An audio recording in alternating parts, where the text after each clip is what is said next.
Jæja, komið sæl og blessuð, blikar nær og fjær eins og Andrés segir alltaf í viðtölunum sínum. Í dag erum við mættir hér, ég og Helgi myndatökumaður, á æfingu hjá meistaraflokki kvenna og ætlum að taka nokkrar stelpur tali. Fyrir leikir á móti Stjörnunni á föstudaginn. Koma svo! Það er kalt þessi. Já, skítakalt þetta. Herðu, við erum búin að, þetta komið í gang. Frábært, stelpur. Ég segi mér nafnið ykkar, ég man þetta aldrei. Ég heiti Rakel Guðrún. Ok, herðu, en ég ætla að taka ykkur í smá viðtal núna. Andrés Pétursson, hann komst ekki, þannig að ég ætla að spyrja ykkur leikinn sem á morgun. Einn stórleikurinn á móti Stjörnunni. Hvernig er leggst þetta í ykkur? Mjög vel, við erum allar held ég mjög spenntar fyrir þessu og staðráðnir í að taka 3 stigin og þær eru með hörkuglið, búin að bæta við sig fullt af leikmönnum núna í glugganum síðast, þannig að... Er ekki komið hálft Brasilíu landsliðið þarna? Jú, eitthvað í þá áttina, en það verður bara skemmtilega. Er eitthvað beigur í ykkur með það? Nei, þetta eru bara stelpur eins og við. Það er bara hugafæri sem maður verður að koma með í leikinn, verður að vera gott. Já.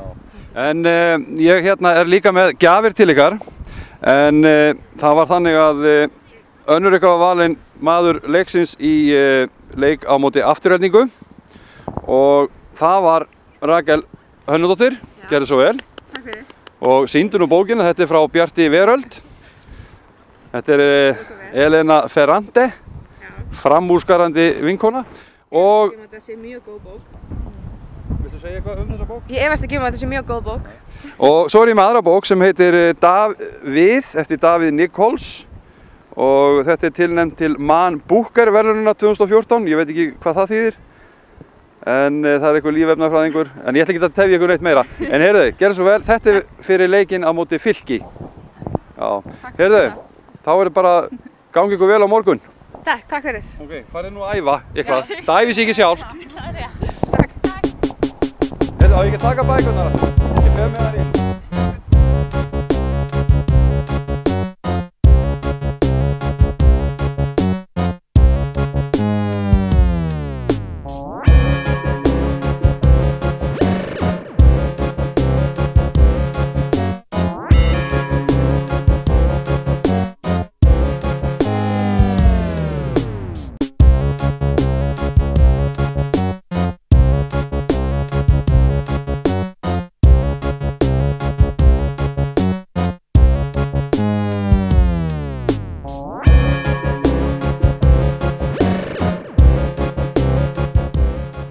Við viljum sjá þig á vellinum á morgun.